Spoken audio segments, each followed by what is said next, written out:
Welcome back to the Coach's Corner. We're at the Tivoli Tap House where we have great food and great beer. Perfect place to come get a beer and a hamburger. I'm Coltin Lash along with Brenda Vazquez, who's stepping in for Hector today. Brenda, thanks for helping out. How was your weekend?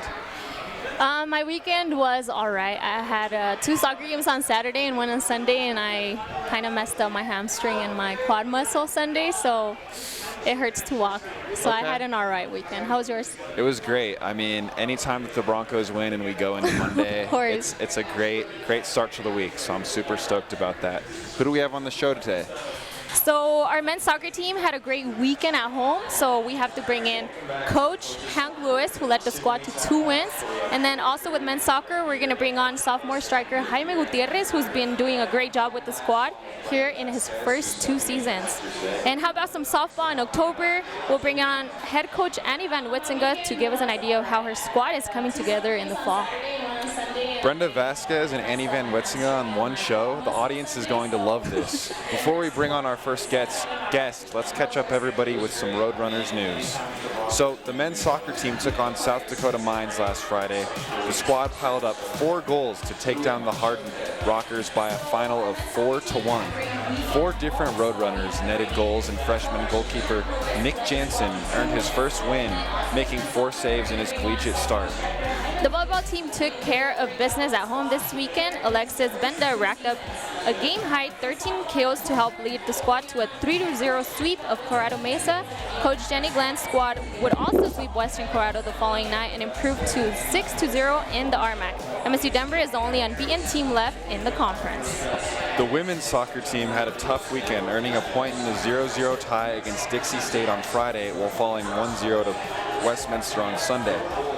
Starting goalkeeper Erica Torres gave up just 1 goal all weekend while making 4 saves.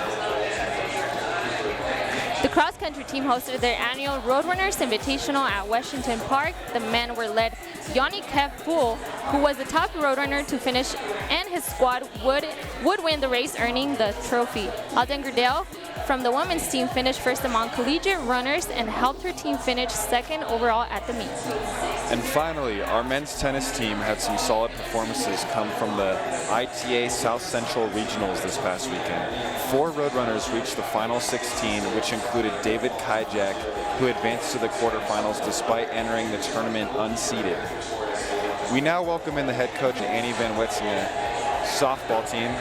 Thanks for hanging out with us, Coach. How you doing? Good. How are you doing? Good to see you. Good to see you, too. So most everyone knows you're a big St. Louis Cardinals fan. They made the playoffs and they just beat the Braves. Yep. How excited are you for the squad, and do you think they'll make the World Series? Well, I'm a lot more excited now that we walked off the Braves than last night when I had to watch Carlos Martinez blow the lead. So I'm in a better mood today than yesterday. Do I think that we're going to make the World Series? I don't want to be a bad fan, but no. Okay. So what's the series at right now? It's tied at 2. So it goes back to Atlanta for the deciding game. So since it's a 5-game series. Yep, game 5. Mm-hmm. All right. Yeah. So we were talking to baseball coach Ryan Strain a few weeks about his fall ball. Yeah. And can you tell us about how your fall ball season is looking like? It's been going good. You know, we're chugging along. We've played 3 games already this fall, and we have 2 more this weekend, Friday and Saturday, to wrap up our fall season. The girls have been working really hard. We like what we see from them.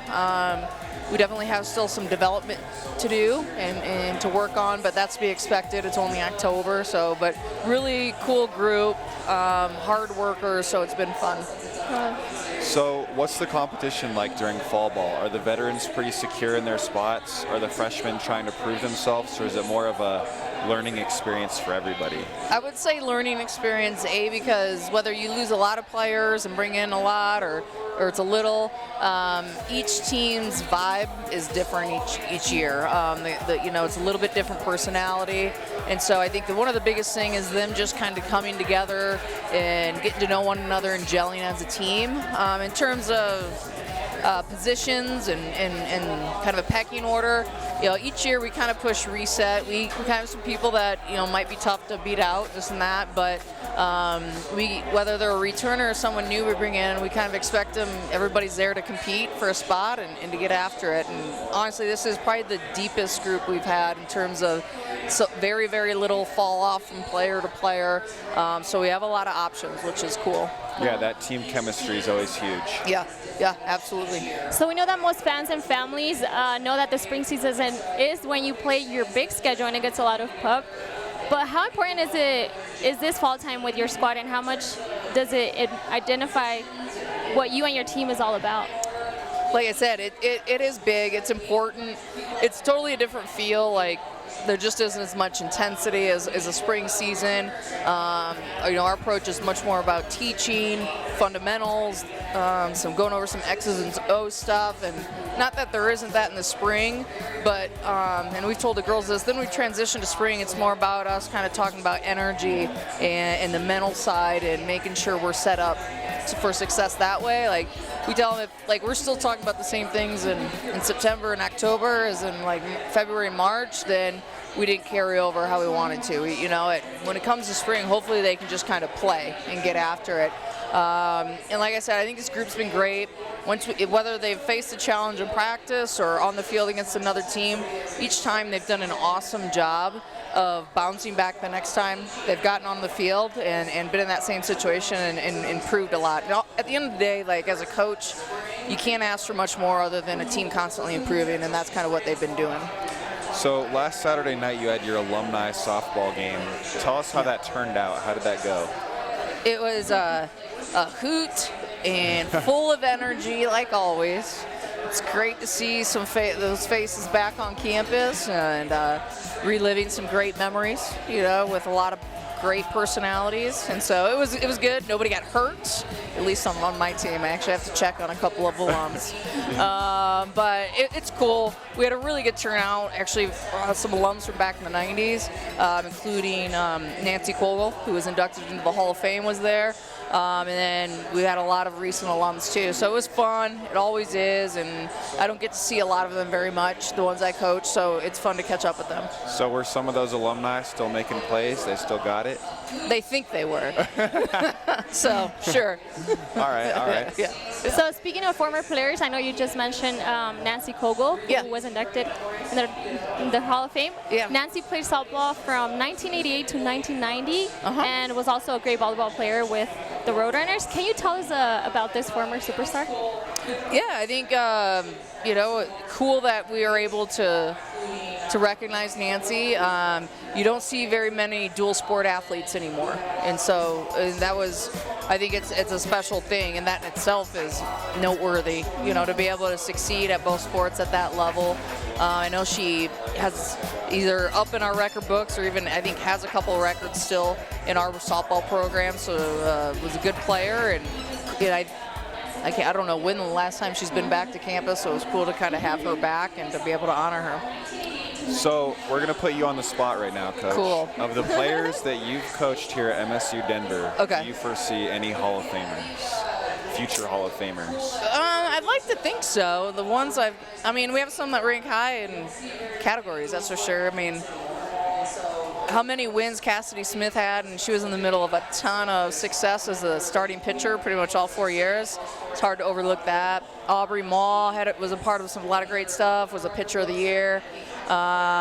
Susie Ari, great player. Records, I don't know, Mary Towner. All right. Actually, Kelsey Tillery, I need to mention her. She probably, numbers-wise, for 4 years, she led the nation 1 year in home runs, and then another year she led the nation in doubles and actually tied the national record. So, yeah, Kelsey probably maybe has earned that at some point. Well, sounds like we have some good candidates. We'll have to wait and see, huh? Yeah. And something we do know about Van is that she's always dressing cool with her softball gear. I am? Yeah. I tried today. I tried. Can you tell us where we can dress as cool as you now that you can get Dress it is online? cool. Yeah, we have our stuff is out. Check our social media. We currently have our store open with some softball swag out for sale. I think we have I'm not wearing anything right now, but we have a really cool logo this year with some cityscape and mountains on it, and just a good variety of things. So check it out. So if you guys want to dress up with cool swag, you already know where to go. Check our social media. You'll be able to find the link and all that. Cool. All right. Yeah. So, Coach, you've been studying up on some softball history. It's now time for some trivia. You ready? Awesome. Yeah. All right. So, Coach Glenn was last year's champion. Let's see if you can make some strides towards Okay. All right. I'll work on it. So here's your multiple choice question. Nancy Kogel, who just went into our Hall of Fame, is the career leader batting average at 425. Yeah. Can you tell us who is second on that list? Is it A, Kaylin Harmon, B, Amber Roundtree, or is it C, Kelly Nishikita? Kelly was really good.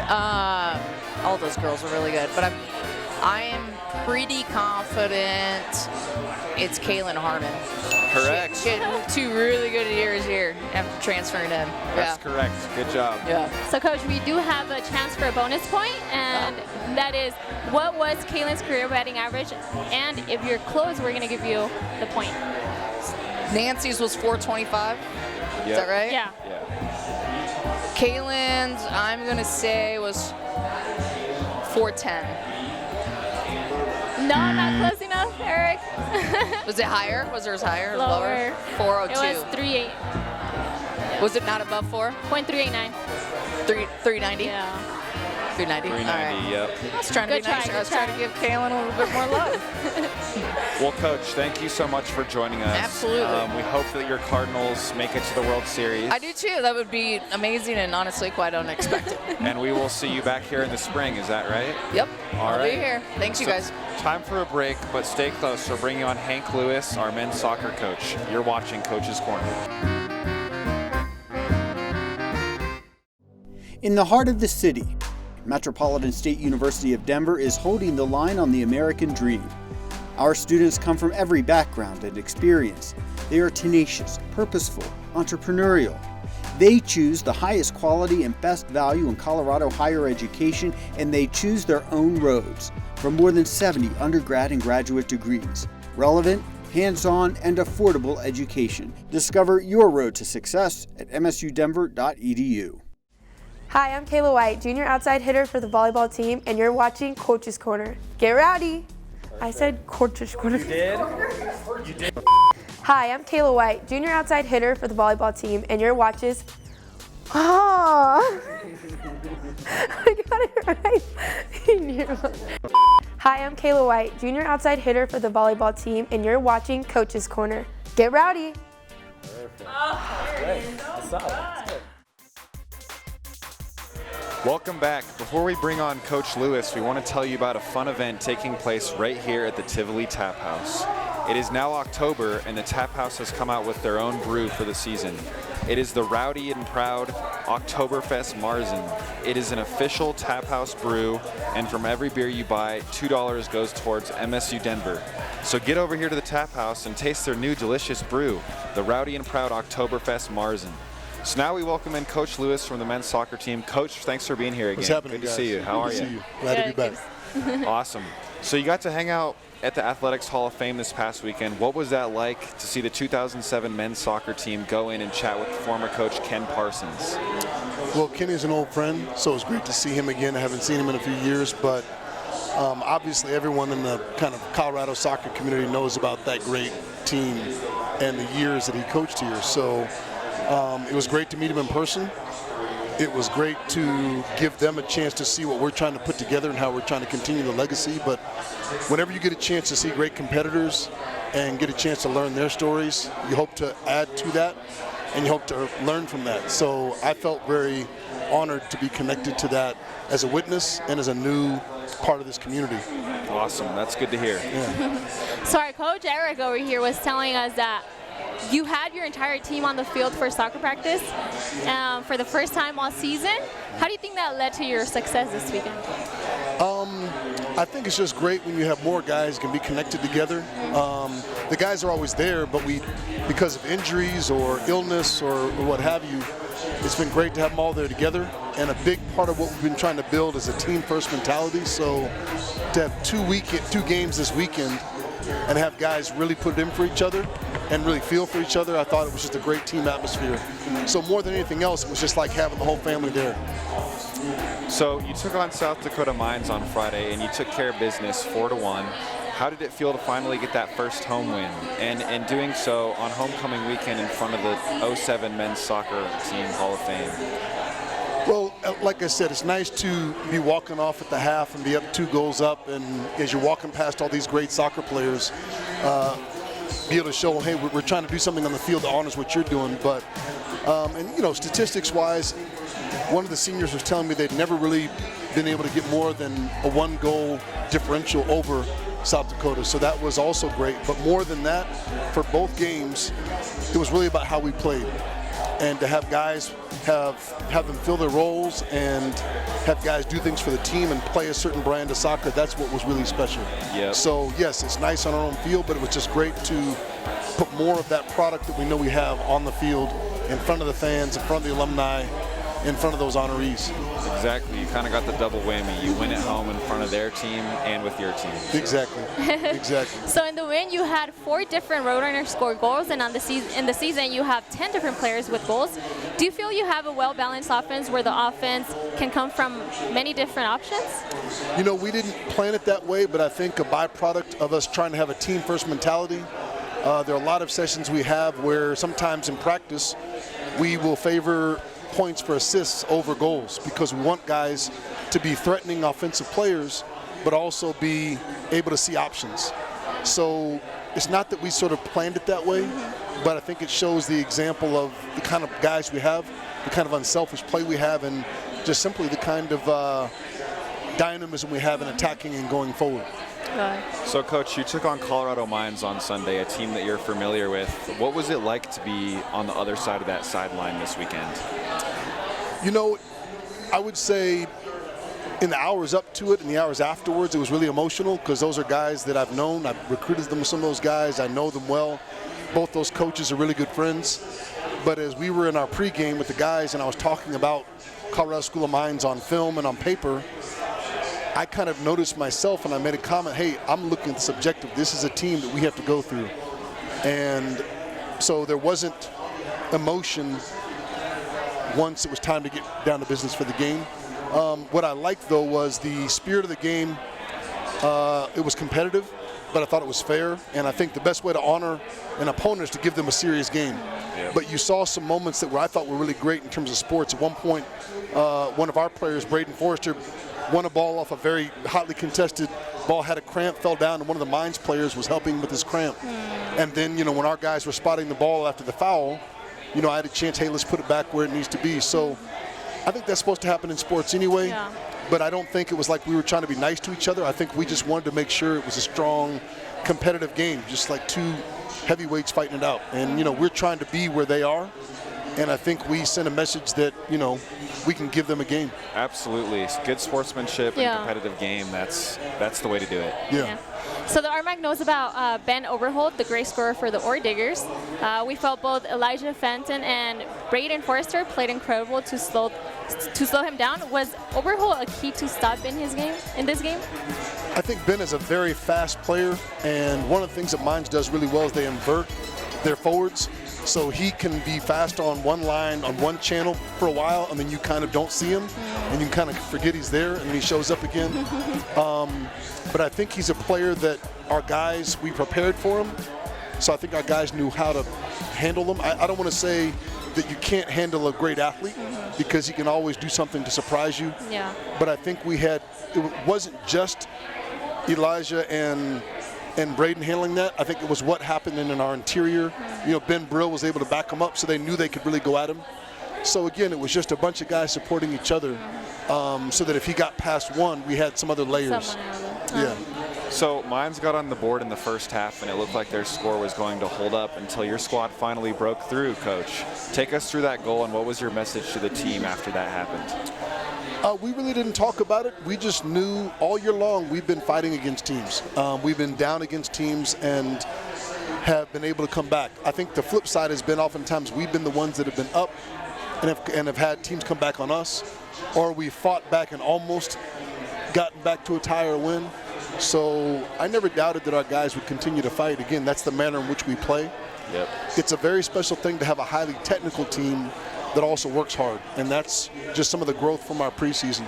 But I think the big thing that was special there was Jaime was able, who's a great goal scorer, was able to see a better chance in laying the ball off. And I think that takes a lot. You want goal scorers to be selfish, but for him to draw attention and then lay that ball off, that's the kind of team we want to be. Yeah, that's great.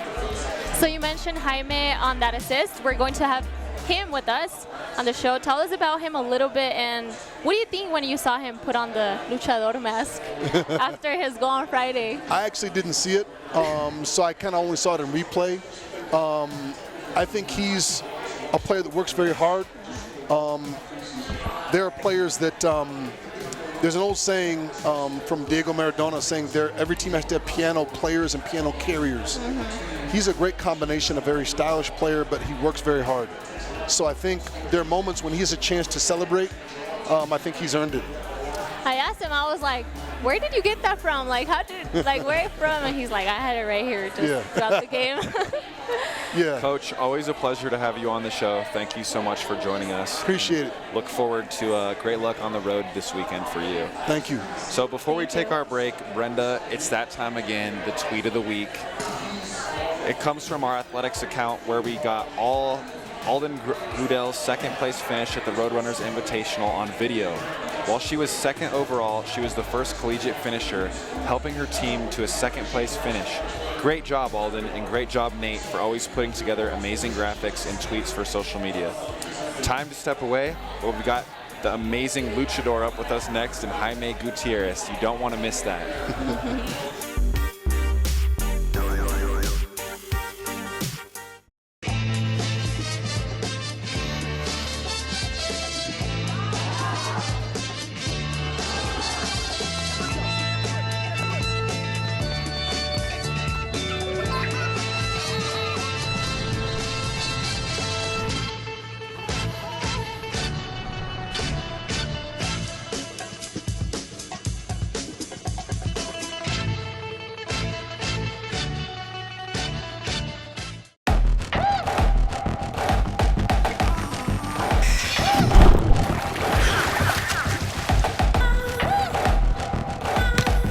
Enough. Yeah, I'm over it.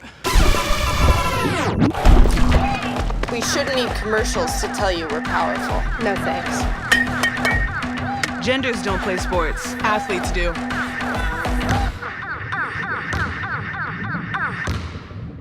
I'm Kay Van Heininga, junior court for the men's basketball team.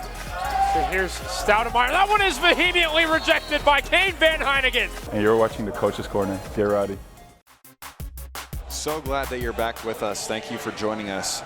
We now welcome in the sophomore sensation from the men's soccer team, Jaime Gutierrez. Thanks for joining us, Jaime. Yeah, no problem. It's really nice to be here.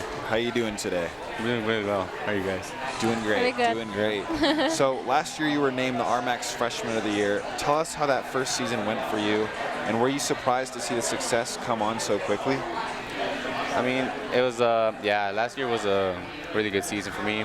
I hope that it would have been a better season as a whole team, but I mean, yeah, for individually, I had a pretty good season, but I wasn't really surprised that it was a good season. I know what I can do. I'm always confident in what I can do, and so when I started kind of playing well in my first year, I mean, I work hard for it. So I mean, it's just it's just not. I mean, if I'm working out, I kind of want it to happen. So yeah, hard work pays off. Kind of ready for it. Yeah. So did you change anything during the off season to prepare for this season, knowing that the rest of the RMAC has you in their crosshairs? Yeah, for sure. I mean, I was working a lot during this off season. Kind of getting trying to work differently because I'm not the biggest guy, so compared to the defenders in the RMAC, So I know I had to adjust my game a little bit from last season, where I couldn't really hold a lot of people off because of my size. So I mean, instead of going in with strength, you know, I kind of worked on different techniques that I could use in order to hold the ball better, and you know, just kind of preparing and hoping that just working on things that I know would help my team. And I know, like, I mean, because everybody kind of knew it after I was named the freshman, so I mean, I just had to know that a lot of attention was going to be on me, so I knew I was going to have a lot of options to set up a lot of other plays as well. Yeah. So, yeah. So talk to us about Coach Hank. He came in during the summer. What have you seen from him so far? No, he's once he came in, I kind of knew when he started talking, not just about his past experience, but just kind of how he talked towards the team.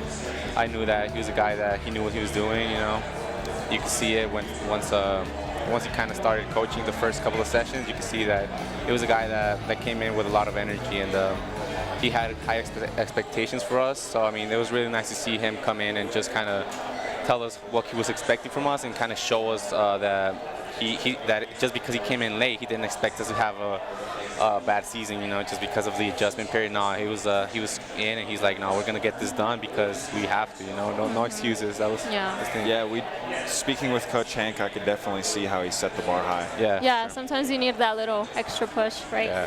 So you're a local kid, you're from Aurora? Yeah. And tell us how you ended up coming to school and playing soccer here at MSU Denver. Yeah, so for me, it's a little bit of a weird story. Not weird story, but it's funny because I was playing academy at Real Colorado down in Centennial and Highlands Ranch. So I was playing there, and Coach Tittle had seen me play a couple of games there, and or ex-Coach Tittle. He saw me play a couple of games, and he kind of contacted my academy coach, and my academy coach let me know that there was interest from Metro. So I kind of started talking to Coach Tittle from there, and he kind of invited me out to a couple training sessions with the team. And after a couple training sessions, he just told me that he wanted me on the team, and it took a while for me to kind of come to the conclusion that where I wanted to go to college. But I mean, at the end of the day, I liked it because it was near home. I could be at home with my family, and it's pretty nice. Yeah, it's close to home and nice environment as well. Yeah. So what are you studying, and what do you plan to do after that? So I mean, I don't even have a major, so I mean, I'm still undeclared. Yeah. But I mean, I'm just trying to work out what I want to do with school. I mean, but I mean, for me, a big part of what I want to do in my future is definitely I want to play soccer. You know, it's the biggest thing for me. So I want to see myself. I see myself in the future playing soccer, and hopefully, you know, of course, I want to go pro. That's the main goal. And that's kind of what I have. What team would you like to play for? What team? I'm a big Tigres fan in Mexico. Yeah, I'm a big Tigres fan. But I mean, they've not been doing that good, right? No, we have been doing good. I mean, we're up there, you know. I mean, it's been rough, but I mean, it's a team that once we get into playoffs, we could do good things. So, yeah. So how did you really develop your love for soccer? Did you play other sports growing up, or has it always been soccer for you? Yeah, so I mean, growing up, it was only soccer. It was a big part was definitely my dad. You know, he was a big fan, so he obviously kind of got me into it when I was young. But I mean, just you kind of just fall in love with it once you start playing. So I mean, I just really fell in love with it when I was younger, and yeah, I didn't really play many other sports, but. So, sorry. So we heard that you have a younger sister named Jennifer. Yeah. Is she an athlete? Is she an athlete at all, or does she like hang out with you on the soccer field or anything like that? So she's not I mean, she does. I think she does palms. Yeah, she does palms in high school. So I mean, that's something that she's kind of passionate about. So I like that. But I mean, I think she tried to play soccer in middle school. She hated it, I believe. Yeah. But yeah, so I mean, no soccer for her, but yeah, she comes out to all the games, so it's very nice to see her and my family out there every game. Yeah. So tell us a little bit about the luchador mask. What made you bring that out, and have you been hiding that? Have you been waiting for that, or? No. So I mean, yeah, I was kind of inspired by one of my favorite Mexican players called Raúl Jiménez. So he did it in one of his goals. He put on a mask in his celebration. So I mean, I've always been a big WWE fan as well. So I had a couple Rey Mysterio masks. I was a big Rey Mysterio fan.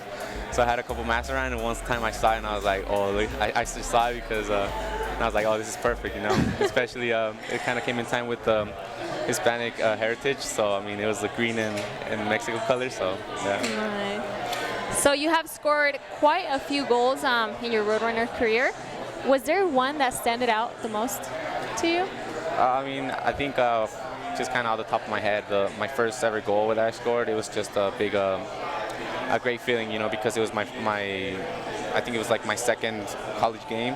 So just to get that goal, it felt very good. It just felt like you get a little bit of pressure off, you know, because I'm a forward, so I need to be scoring goals. So once I got that first goal, it was like, all right, now here come the rest after this. So it was just a very nice feeling after that first goal. Well, Jaime, thank you so much for joining us. Wish you the best of luck on the road this weekend. Before we get out of here, let's tell you what's coming up this weekend in Roadrunners sports. So Jaime and his squad will hit the road this weekend, and they'll take on CSU Pueblo on Friday and against Adams State on Sunday. The women will be right back at the Regency Athletic Complex, and they'll face off against Adams State on Friday night and Fort Lewis on Sunday. Roadrunners TV will be there to bring you every goal and every save from those two games. How about that volleyball team who will look to keep the good times rolling on the road? The top team in all of the RMAC heads to South Dakota to battle Black Hills State on Friday and South Dakota Mines on Saturday afternoon. The cross-country team will head to Romeoville, Illinois to compete at the Lewis Crossover taking place this Saturday.